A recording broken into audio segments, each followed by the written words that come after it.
Welcome to AKC Story Loom. Please don't forget to subscribe, share, and turn on your post notifications as it means a whole lot to me. Now let's go straight into the story. The Nigeria of the mid-20th century was a nation pulsating with nascent dreams and the promise of independence. Amidst this vibrant landscape, a young girl named Hadiza Lantana Oboh harbored an ambition as boundless as the sky itself. While details of her early childhood are not widely publicized, it is clear that something ignited within her a profound fascination with flight. In an era when women's roles were largely confined to traditional domains, the idea of a female pilot was almost unimaginable, a concept whispered perhaps only in the most progressive of circles. Yet, Hadiza, with an innate curiosity and a spirit unburdened by societal limitations, began to nurture this extraordinary aspiration. Her gaze was not fixed on the immediate horizon, but on the limitless expanse above, where powerful machines danced with the clouds. The path to becoming a pilot was, and still largely is, an arduous one, demanding immense intellectual rigor, unwavering discipline, and significant financial investment. For Hadiza, as a woman in a male-dominated field, these challenges were undoubtedly magnified. She would have faced skepticism, perhaps even outright discouragement, but her resolve was evidently stronger than any societal barrier. Her pursuit of aviation education likely took her to specialized training facilities, perhaps abroad, where she would have immersed herself in the complex world of aerodynamics, navigation, meteorology, and aircraft systems. Each lesson mastered, each flight hour logged, was not just a step towards her license, but a defiant statement against the prevailing norms. She was not merely learning to fly, she was learning to dismantle preconceptions. The moment Hadiza Lantana Oboh earned her pilot's license would have been a landmark event, not just for her personally, but for Nigeria. It signified more than just individual achievement. It heralded a new era of possibilities for women in the nation. With her qualifications in hand, the ultimate goal was to join the national carrier. Nigeria Airways, at the time, was a symbol of national pride and connectivity, linking the diverse regions of the country and extending Nigeria's reach across the continent and beyond. Her application, her interviews, her eventual acceptance, each stage would have been scrutinized, her capabilities measured against the highest standards. But Hadiza proved herself, time and again, demonstrating an aptitude and a professionalism that were undeniable. And then the moment arrived. Hadiza Lantana Oboh officially became a pilot for Nigeria Airways. This was an unprecedented achievement. She was not just a pilot. She was the first female pilot to grace the cockpit of the national airline. Her presence on the flight deck would have been a quiet revolution, a visible testament to the evolving roles of women in Nigerian society. Passengers, especially women and young girls, would have looked up to her with awe and inspiration. Her uniform, her calm demeanor, her authoritative voice over the intercom. All these elements projected an image of capability and professionalism that shattered traditional molds. She wasn't just flying planes. She was flying the flag for female empowerment. As a pilot for Nigeria Airways, Hadiza Lantana Oboh embarked on a career that took her to various destinations, both domestic and international. She would have navigated the skies over bustling African cities, serene European landscapes, and perhaps even further afield. Each flight was a demonstration of her skill, her judgment, and her unwavering focus. The responsibility was immense. Hundreds of lives rested in her hands with every takeoff and landing. Her colleagues, initially perhaps surprised by a woman in their ranks, would have quickly come to respect her abilities and dedication.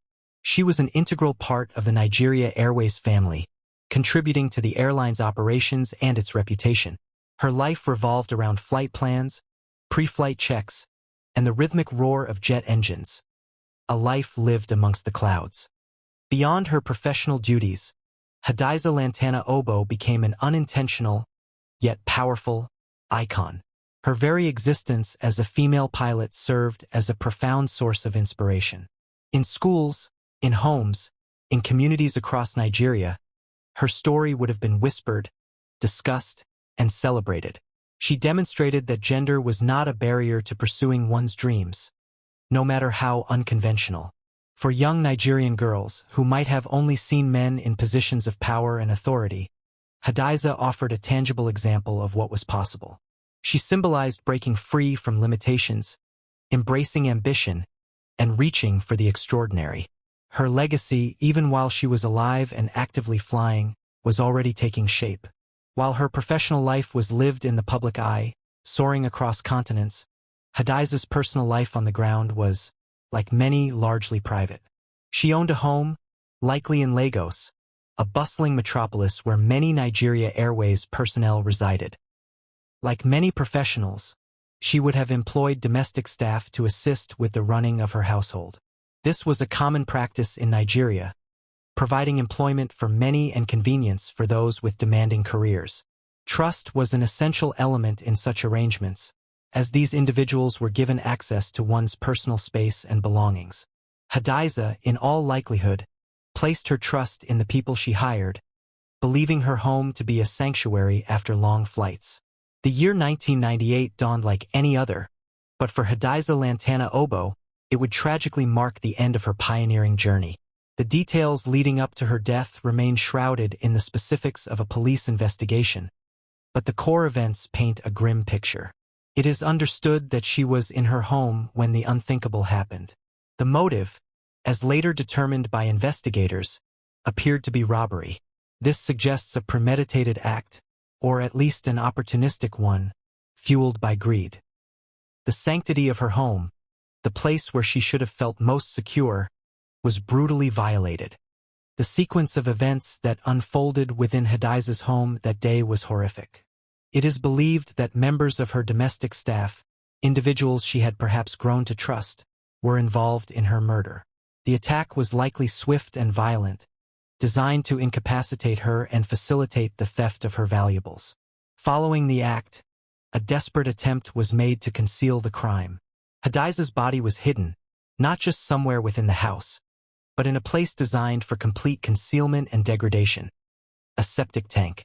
This act speaks volumes about the perpetrator's desperation and their cold disregard for human life and dignity. For a period, Hadiza simply vanished, leaving a void and sparking concern among those who knew her. The disappearance of Hadiza Lantana Oboh, Nigeria's pioneering female pilot for Nigeria Airways, cast a pall of unease long before the grim truth emerged. Her life, once a beacon of inspiration, had suddenly, inexplicably, vanished from public sight. This is the story of how the police meticulously, and eventually tragically, unraveled the mystery surrounding her fate, leading to a shocking revelation within the very sanctuary of her home. The first crucial phase of the investigation wasn't a crime scene, but a growing sense of disquiet. Hadiza, a woman of routine and responsibility, suddenly ceased all communication. Colleagues at Nigeria Airways would have noticed her absence, perhaps missed flights or unanswered calls. Friends and family, accustomed to her vibrant presence, found their calls unreturned. This escalating concern would have eventually led to a formal missing person report being filed with the Nigerian police force, likely in Lagos, where her residence was located. Initially, such a report would trigger standard procedures: checking her last known whereabouts, contacting close associates, and verifying if she had simply traveled without informing everyone. However, as days turned into weeks with no sign of the esteemed pilot, the police's focus would have sharpened, an ominous feeling beginning to permeate the inquiry. The breakthrough, as is often the case in domestic crimes, came from a deepening suspicion about her residence. As the missing person investigation intensified, police would have paid closer attention to Hadiza's home. It's plausible that neighbors reported unusual activity, or perhaps police noticed signs of neglect or an undisturbed nature that didn't align with a busy professional's absence. Then came the horrifying discovery. It's reported that her decomposed body was found concealed within a septic tank on her property. This wasn't a case of a body found in an open field. It was a deliberate act of concealment, designed to erase all traces. The moment of discovery would have transformed the missing person inquiry into a full-blown murder investigation, immediately elevating its urgency and profile. The sight of the septic tank, a symbol of domestic utility, turned into a macabre grave, would have shocked even hardened officers. Upon the horrific discovery, the immediate priority for the police would have been to secure the entire premises. Ropes and police tape, even rudimentary barriers, would have been erected to prevent contamination of what was now a critical crime scene. Every effort would have been made to preserve any potential evidence. The retrieval of Hadiza's body from the septic tank would have been a profoundly challenging and distressing task. Specialized personnel, perhaps from the fire service or public works department, would have been called upon to carefully extricate the remains, ensuring minimal damage for the subsequent post-mortem examination. Forensic examination in 1998 Nigeria, while existent, would have been more basic than today's advanced techniques. Officers would have scoured the house for any signs of struggle. Overturned furniture, broken items, blood spatter, though decomposition would obscure much, or forced entry. Fingerprint dusters would have been deployed on surfaces, hoping to lift crucial prints. Any potential weapons, if visible, would have been carefully catalogued and collected. However, the advanced DNA analysis commonplace today was not routinely available, meaning the investigation would lean heavily on other forms of evidence. The decomposed state of Hadiza's body presented a significant challenge for the pathologist. Nevertheless, a meticulous autopsy would have been performed.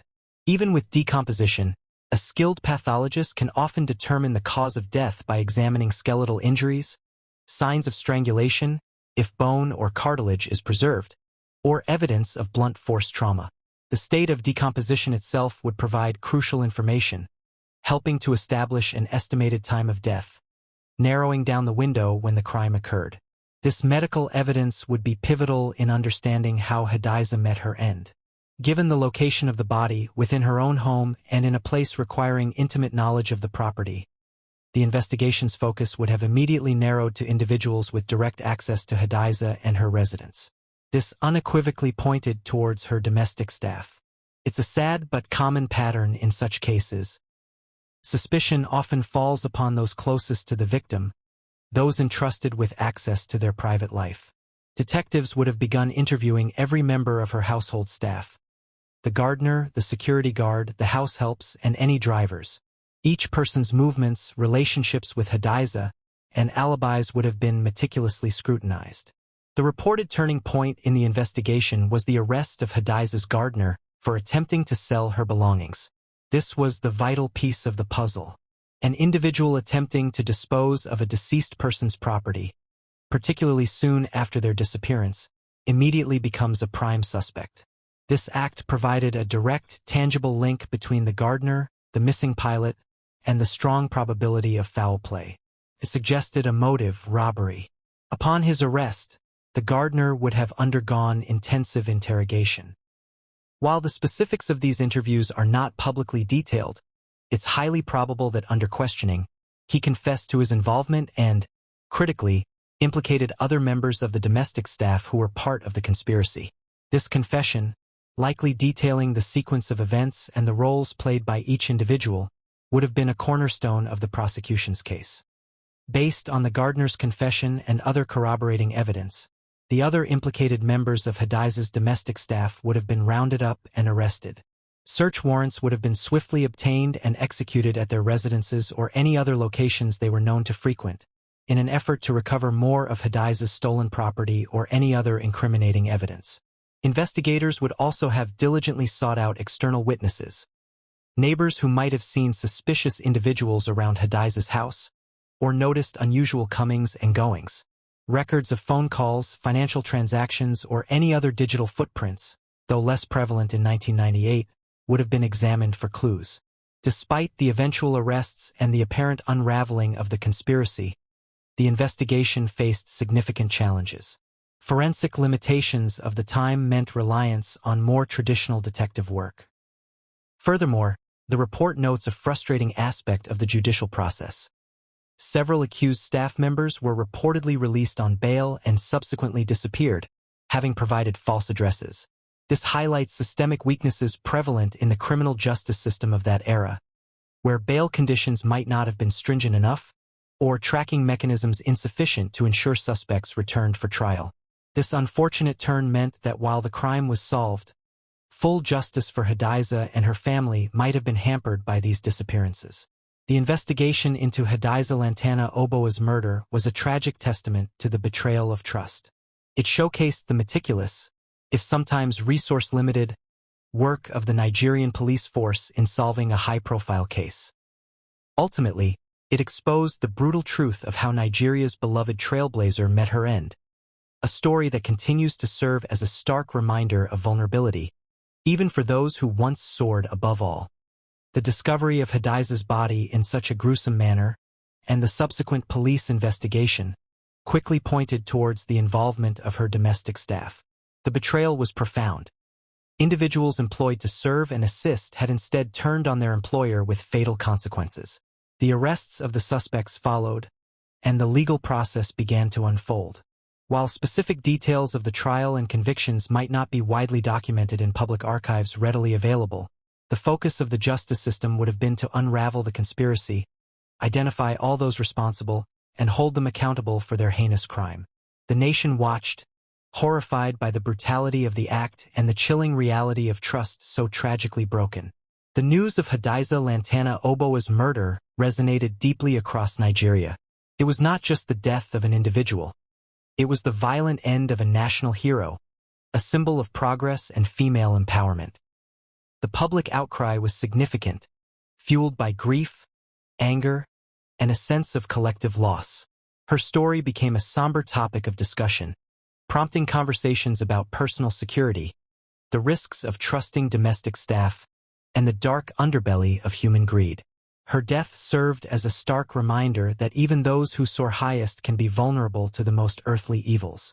Tributes poured in from various quarters, acknowledging her pioneering spirit and mourning the tragic manner in which her life was cut short.